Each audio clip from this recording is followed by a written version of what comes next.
ಇದು ಪಹಲ್ಗಾಮ್ ಉಗ್ರರಿಗೆ ಸಂಬಂಧಪಟ್ಟ ಸ್ಫೋಟಕ ಸುದ್ದಿಯನ್ನ ನೋಡ್ತಾ ಹೋಗೋಣ. ಹೆಣ ಬೀಳಿಸಿದಂತಹ ಭಯೋತ್ಪಾದಕರ ರಣ ಸ್ಫೋಟಕ ಸ್ಟೋರಿ ಇದು. ಎಲ್ಲಿದ್ದಾರೆ ಆ ಉಗ್ರರು? ಪಹಲ್ಗಾಮ್ನಲ್ಲಿ ರಕ್ತವನ್ನ ಹರಿಸಿ ಹೋದ್ರಲ್ಲ, ಎಲ್ಲಿ ಅಡಗಿ ಕೂತಿದ್ದಾರೆ? ಎಲ್ಲಿದ್ದಾರೆ ಅವರು? ಪಹಲ್ಗಾಮ್ನಲ್ಲಿ ಅಟ್ಟಹಾಸವನ್ನ ಮೆರೆದು ದಕ್ಷಿಣ ಭಾರತಕ್ಕೆ ಎಂಟ್ರಿ ಕೊಟ್ರ? ಏನ್ ಹೇಳ್ತಾ ಇದೆ ಇಂಟೆಲಿಜೆನ್ಸ್ ರಿಪೋರ್ಟ್? ಎಲ್ಲಿದ್ದಾರಂತೆ ಅವರು? ಏನ್ ಮಾಡ್ತಾ ಇದ್ದಾರೆ? What next? ಹಾಗಾದ್ರೆ ದೇಶದ ಕಡೆಯಿಂದ ಮುಂದಿನ ಟಾರ್ಗೆಟ್ ಏನು? ಕುತೂಹಲ ಮೂಡಿಸ್ತಾ ಇದೆ. ಇದು ಪಹಲ್ಗಾಮ್ ಉಗ್ರರಿಗೆ ಸಂಬಂಧಪಟ್ಟ ಸ್ಫೋಟಕ ಸುದ್ದಿ.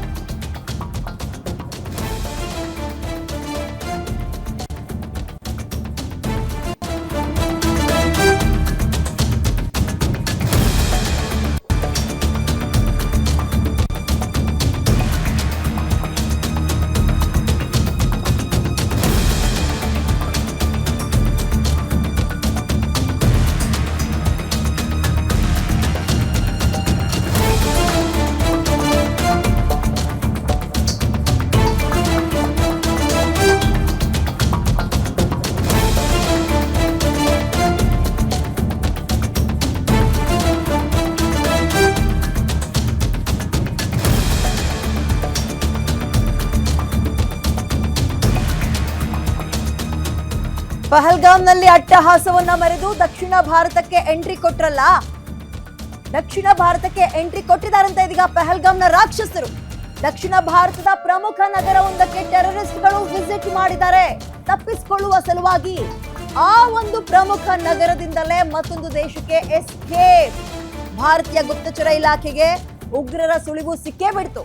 ಎಲ್ಲಿಂದ ಹೇಗೆ ಎಂಟ್ರಿ ತಗೊಂಡ್ರು, ಹೇಗೆ ಎಕ್ಸಿಟ್ ಆಗಿದ್ದಾರೆ, ಕುತೂಹಲ ಮೂಡಿಸ್ತಾ ಇತ್ತು. ಎಲ್ಲಿದ್ದಾರೆ ಇವರು? ಎಲ್ಲಿದ್ದಾರೆ? ದೇಶ ಬಿಟ್ರ ಅಥವಾ ಅಲ್ಲೇ ಎಲ್ಲಾದ್ರೂ ಅಡಗಿ ಕೂತಿದ್ದಾರಾ? ಹೀಗೆ ಸಾಕಷ್ಟು ಪ್ರಶ್ನೆಗಳಿತ್ತು. ಅವ್ರನ್ನ ಹುಡುಕಾಡುವಂತಹ ಕೆಲಸ ಕೂಡ ಸೇನೆಯಿಂದ ಆಗ್ತಾ ಇತ್ತು. ಬಟ್ ಈಗ ಇಂಟೆಲಿಜೆನ್ಸ್ಗೆ ಒಂದು ರಿಪೋರ್ಟ್ ಸಿಕ್ಕಿದೆ. ಅವರು ದೇಶದ ಅದೊಂದು ಪ್ರಮುಖ ನಗರಕ್ಕೆ ಬಂದು ಅಲ್ಲಿಂದ ಎಕ್ಸಿಟ್ ತಗೊಂಡಿದ್ದಾರೆ. ಎಲ್ಲಿ ಹಾಗಾದ್ರೆ ನೋಡ್ತಾ ಹೋಗೋಣ. ಉಗ್ರರು ದೇಶ ಬಿಡಲು ಚೂಸ್ ಮಾಡಿದ್ದು ಯಾವ ನಗರವನ್ನ ಗೊತ್ತಾ? ಕಾಶ್ಮೀರದಿಂದ ನೇರವಾಗಿ ಅವರು ಬಂದಿದ್ದು ಎಲ್ಲಿಗೆ ಮತ್ತು ಎಷ್ಟು ಜನರ ಟೀಮ್? ಒಂದು ಕಡೆ ಆ ಕಾಡ್ನಲ್ಲಿ ಕುತ್ಕೊಂಡು ಸೇನೆ ಅವ್ರನ್ನ ಹುಟ್ಟಡಗಿಸುವ ಒಂದು ಹುಡುಕುವ ಕೆಲಸವನ್ನ ಮಾಡ್ತಾ ಇತ್ತು. ಬಟ್ ಅವರ ಪ್ಲಾನ್ ಹೇಗಿತ್ತು? ಎಲ್ಲಿಗೆ ಬಂದ್ರು? ಉಗ್ರರು ದೇಶವನ್ನ ತೊರೆಯೋಕೆ ಅಥವಾ ದೇಶ ಬಿಟ್ಟು ಓಡ್ ಹೋಗೋಕೆ, ಸೇಫ್ ಆಗೋಕೆ ಸೆಲೆಕ್ಟ್ ಮಾಡ್ಕೊಂಡಂತಹ ಜಾಗ ಯಾವುದು? ನಮ್ಮ ದೇಶದ ಯಾವ ಜಾಗವನ್ನ ತಗೊಂಡ್ರು? ಹೇಗೆ ಎಕ್ಸಿಟ್ ಆದ್ರು? ನೋಡ್ತಾ ಹೋಗೋಣ.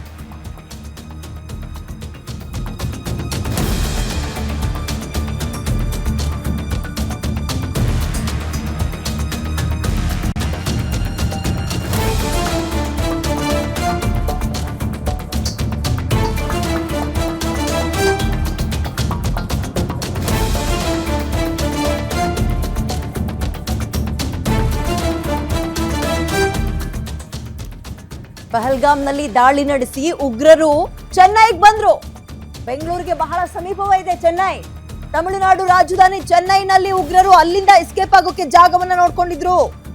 ಪಹಲ್ಗಾಮ್ನಲ್ಲಿ ದಾಳಿ ನಡೆಸಿ ಉಗ್ರರು ಬಂದಿದ್ದು ನೇರವಾಗಿ ತಮಿಳುನಾಡಿನ ರಾಜಧಾನಿಯಾಗಿರೋ ಚೆನ್ನೈಗೆ. ಚೆನ್ನೈ ಮುಖಾಂತರ ಎಲ್ಲಿಗೋದ್ರು? ಶ್ರೀಲಂಕಾಗೆ ನರಹಂತಕರು ಎಸ್ಕೇಪ್ ಆಗಿದ್ದಾರೆ ಎನ್ನುವಂತಹ ಡೀಟೇಲ್ಸ್ ಉಗ್ರರ ಹೆಜ್ಜೆ ಗುರುತು ಇದೀಗ ಎನ್ಐಎಗೆ ಸಿಕ್ಕಿದೆ.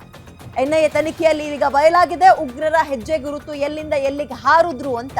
ಹಾಗಾದ್ರೆ ಉಗ್ರರು ದೇಶದಿಂದ ಪರಾರಿಯಾಗಿದ್ದು ಹೇಗೆ? ಯಾವ ವಿಮಾನದಲ್ಲಿ ಉಗ್ರರು ದೇಶದಿಂದ ಓಡಿ ಹೋದ್ರು?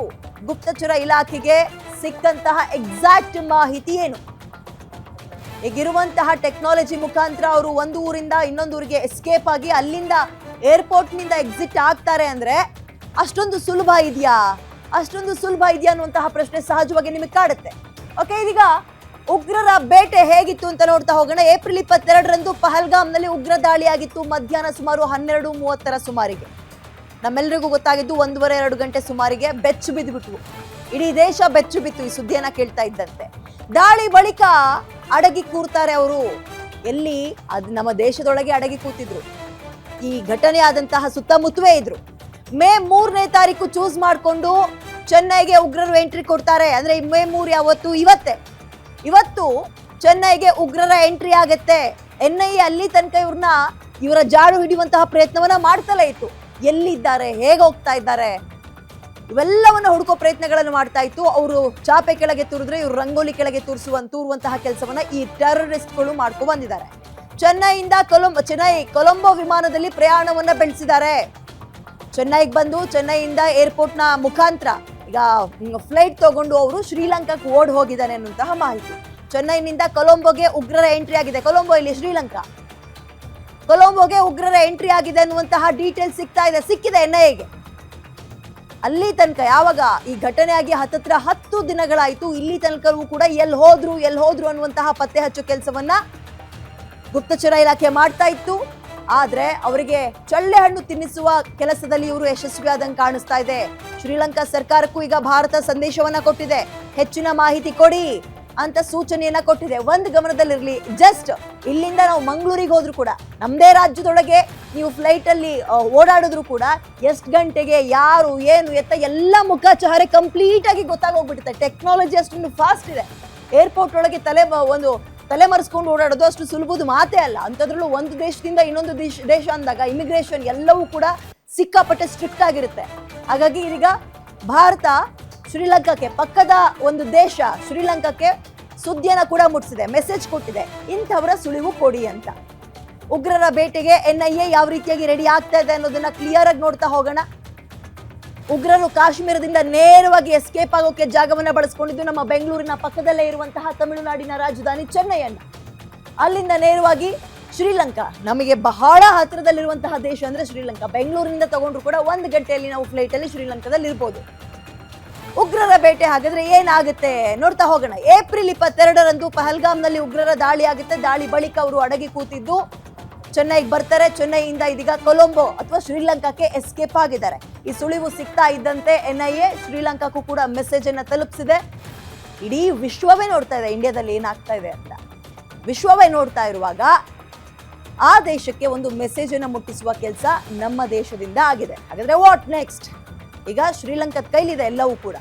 ಯಾರು ಏನು ಎಷ್ಟು ಗಂಟೆಗೆ ತಲುಪಿದ್ರು, ಯಾವ ಫ್ಲೈಟ್ ಅಲ್ಲಿ ಹೋದ್ರು, ಎಷ್ಟು ಜನ ಇದ್ರು, ಇವೆಲ್ಲವೂ ಗೊತ್ತಾಗುತ್ತೆ. ಅದೇನು ಟ್ರೈನ್ ಒಳಗೆ ಹೋಗಿ ಬಂದಂಗಲ್ಲ, ಒಂದು ಫ್ಲೈಟ್ ಅಲ್ಲಿ ಹೋಗಿ ಬಂದ್ರೆ ಇಂಚು ಮಾಹಿತಿಯೂ ಕೂಡ ಗೊತ್ತಾಗುತ್ತೆ.